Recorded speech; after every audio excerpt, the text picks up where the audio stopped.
में आने से पहले मैं 2 मिनट के लिए शांत होकर खड़ा हुआ और मुझे लगा कि एक जनप्रतिनिधि के नाते, एक भारतीय के नाते, कोई भी प्रेस कॉन्फ्रेंस चाहे हालात कैसे भी क्यों ना हो, क्रोध में नहीं होना चाहिए, आक्रोश में नहीं होना चाहिए। और यह आक्रोश केवल भारतीय जनता पार्टी के इस प्रवक्ता के हृदय में है, ऐसा नहीं है। आज कांग्रेस पार्टी के कुछ कार्यकर्ताओं ने राहुल गांधी के कहने पर जो किया है, उसका आक्रोश आज पूरे हिंदुस्तान के युवाओं में है, जेन जी में है। और मैं बहुत शालीनता के साथ मगर चुने हुए शब्दों के साथ जवाब दूंगा। एक बात ध्यान रहे, यह press conference Bharatiya Janata party बनाम कांग्रेस प्रेस कॉन्फ्रेंस नहीं है। यह प्रेस कॉन्फ्रेंस भारत बनाम उन शक्तियों के खिलाफ है जो भारत के नाम को, भारत की छवि को जानबूझ के एक षड्यंत्र के अंतर्गत धूमिल करना चाहते हैं, उसे मिटाना चाहते हैं। I repeat, this press conference is not a press conference between two political parties of India. This is not a press conference between Bharatiya Janata Party at one side and the Congress Party on the other side. Rather, it is a press conference between the idea of India and those who espouse the idea against India. बंधुगण, आप सभी जानते हैं कि भारतवर्ष में, दिल्ली में एक बहुत बड़ी गतिविधि चल रही है। भारत मंडपम में एआई वर्ल्ड समिट चल रहा है और उसमें आज 4 लोगों की गिरफ्तारी हुई है जो यूथ कांग्रेस के लीडर्स हैं। मैं नाम भी पढ़ता हूं जो गिरफ्तार हुए हैं। कृष्णा हरी, ये यूथ कांग्रेस का नेशनल सेक्रेटरी है। कुंदन यादव, बिहार यूथ कांग्रेस का सचिव। अजय कुमार, उत्तर प्रदेश यूथ कांग्रेस का उपाध्यक्ष है। और नरसिम्हा यादव, यूथ कांग्रेस का नेशनल कोऑर्डिनेटर है। मैंने ये 4 नाम और उनका पद इसलिए बताया क्योंकि पद देखिए, कोई सचिव है, कोई अध्यक्ष है।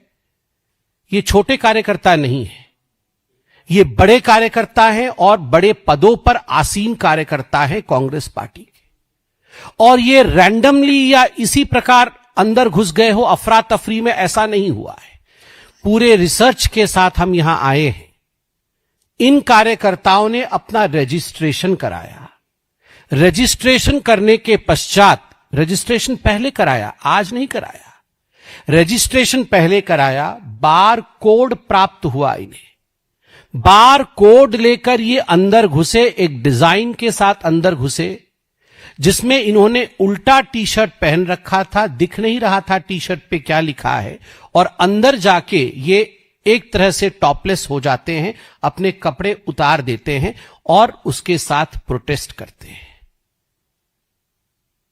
ये प्लानिंग कहां बनी थी? ये कोई सड़क चलते हुए यूथ कांग्रेस के किसी लीडर ने ये प्लानिंग नहीं बनाया। ये राहुल गांधी, सोनिया गांधी और प्रियंका वाड्रा की मौजूदगी में राहुल जी के निवास स्थान पे ये प्लानिंग किया गया था। ये प्रयोग है, ये संयोग नहीं है। This is not an experiment, this is a deliberate attempt to malign the name of India by the leader of opposition Rahul Gandhi, because in his very home the design of this whole propaganda took place. यह जो AI summit है, बंधुगण, पहले भारतवर्ष ऐसे summit में अपने representative तक नहीं भेजता था। पहले भारतवर्ष ने कभी इस प्रकार के समिट आयोजित नहीं किए थे। मगर आप चिंता करके देखिए, एक एआई समिट होती है, पूरे विश्व में भारत का नाम होता है। 100+ कंट्रीज, 100 से अधिक देशों का पार्टिसिपेशन होता है। 20 देशों के कंट्री हेड, स्टेट हेड इसमें पार्टिसिपेट करते हैं।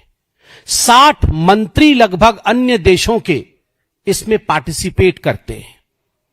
हजारों global CEOs, researchers, startups, policy makers इसमें ज्वाइन करते हैं।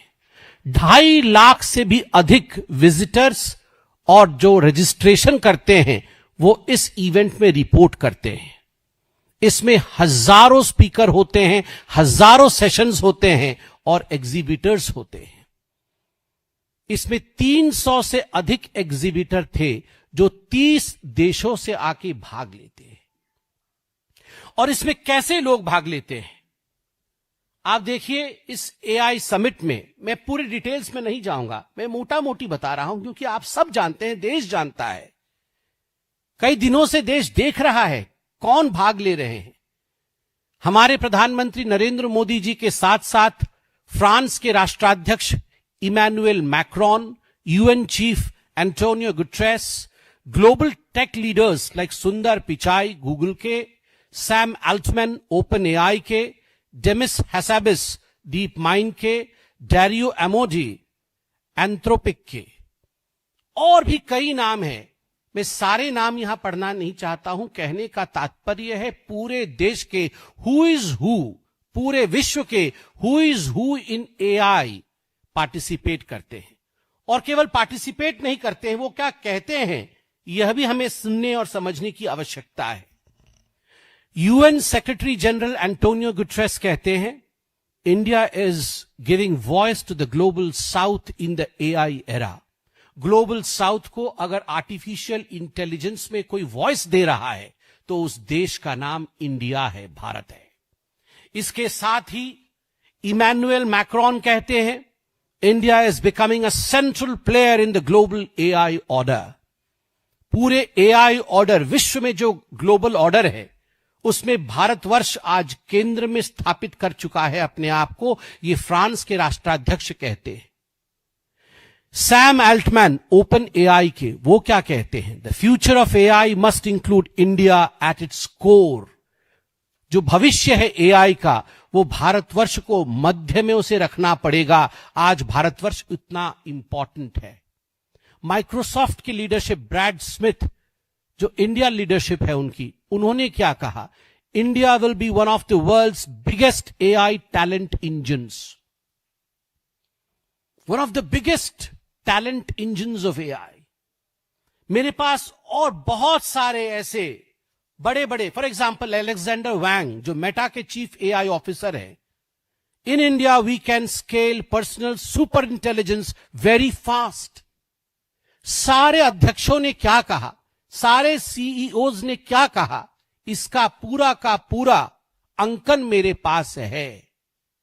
I have the script of most of the top leaders and the CEOs of the world who participated in the AI summit in Bharat Mandapam.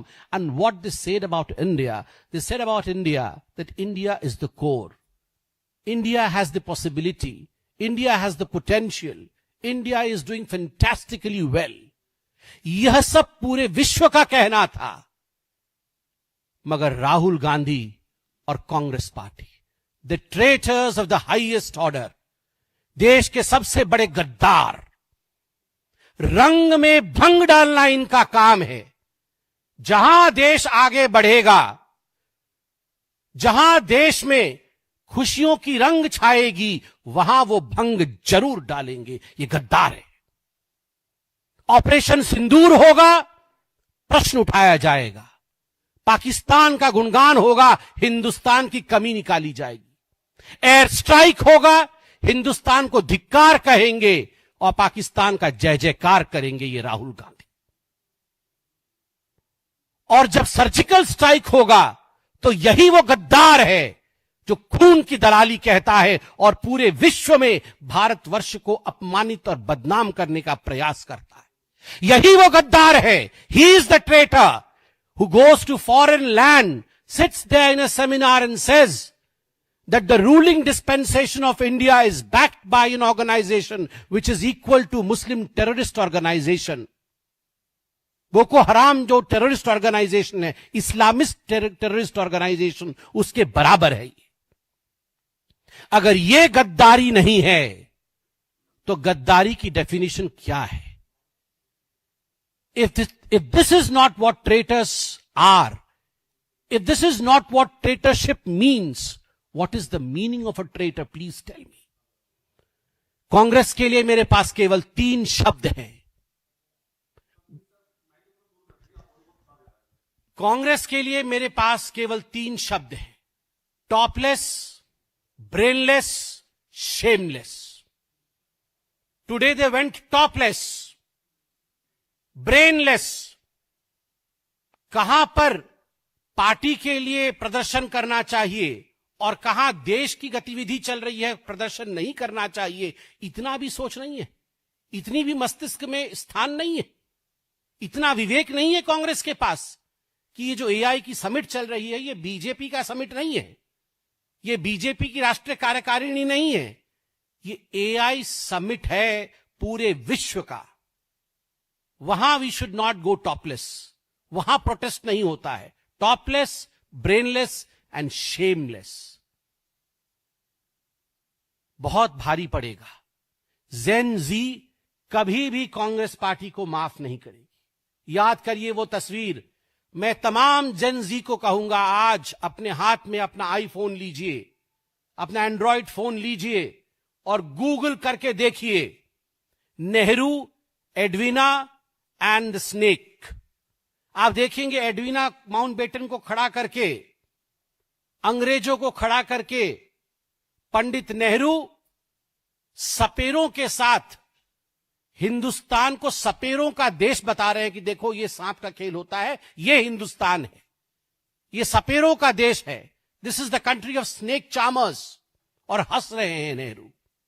Rahul Gandhi ji ने आज exactly वही किया है जो नेहरू ने किया था. नेहरू ने कहा था ये सपेरों का देश है, और आज राहुल गांधी ने हमारे युवाओं के स्टार्टअप्स को, हमारे युवाओं के आर्टिफिशियल इंटेलिजेंस के इंडस्ट्री को, हमारे युवाओं के परफॉर्मेंस को नकारा है इस प्रोटेस्ट के माध्यम से. Both Nehru and Rahul Gandhi had done to India and are doing to India, which is nothing but treachery. Vulgar thoughts and vulgar gestures don't make you a great party. Vulgar gestures और vulgar thoughts से कोई party बड़ी नहीं हो सकती है. It doesn't make you a big party.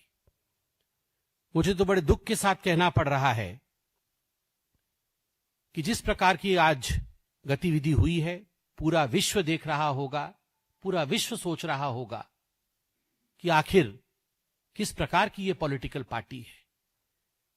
प्रधानमंत्री के लिए मैं सुन रहा था कॉम्प्रोमाइज्ड पीएम करके अंदर घुस रहे थे लोग.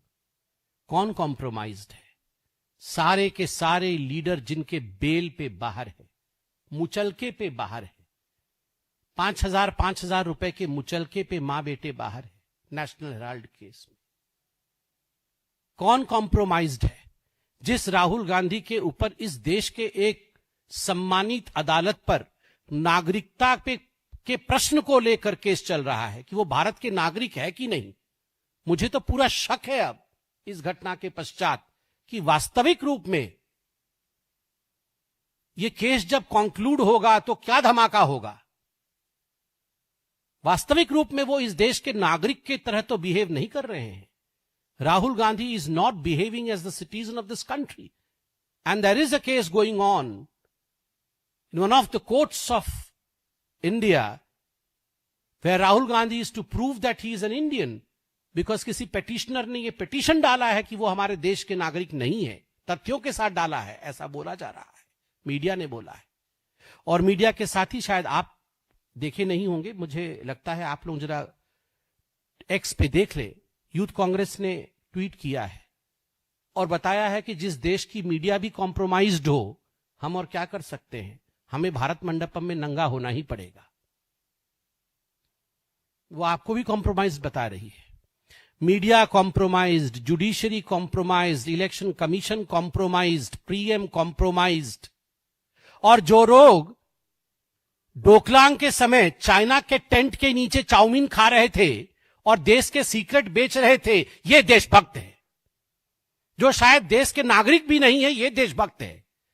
जो मां बेटे जाके 2008 में शी जिनपिंग के साथ बैठ के देश के सारे तमाम दस्तावेज बेच करके एमओयू साइन कर रहे थे, ये कॉम्प्रोमाइज नहीं है।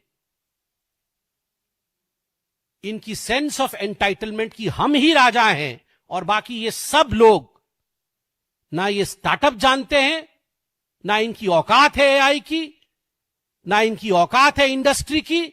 जो गांधी परिवार चाहेगा वही भारत चाहेगा। ये जो एंटाइटलमेंट है, इसके कारण इन्होंने आज ये नेकेड प्रदर्शन किया है। This nakedness of Congress party stands completely expose today. I hope Rahul Gandhi, Sonia ji and Priyanka Vadra take a note of this. Priyanka ji, आप तो आसाम में हैं, प्रेस कॉन्फ्रेंस करिए आसाम से। राहुल गांधी देश में है कि नहीं मुझे पता नहीं, अगर देश में है तो आप भी प्रेस कॉन्फ्रेंस करके सफाई दीजिए सफाई कि आप देशद्रोही क्यों नहीं है। We put you on notice on this. Thank you so much. What we have seen is that Congress party leaders are not coming out and they are not supporting or they are saying anything on this particular protest. But as you said that it was being planned at Rahul Gandhi's home, so do you think that it has all the support from the top leadership of the Congress party, including Rahul Gandhi, and they are not coming out in support of IYC still now? I mean, if you say that BJYM is a separate entity of BJP, it has nothing to do with BJP. So how would we react? BJYM is part of BJP. Similarly, Indian Youth Congress is part of the Congress party. The Indian Youth Congress has given a statement, has released a statement in the X, where categorically they own up to it, that we are the ones who have done this. Deliberately we have done this because everything in India is compromised, including the media, and that's why we were left with no other reason than this, no other platform than this. So they have in fact, they have released a statement, and here it is. There is a picture of Narsimha Yadav, who organized the protest today along with Rahul Gandhi. And I read out all their credentials, the office that they in fact occupy. Most of them are presidents, vice presidents, secretaries of the Congress party.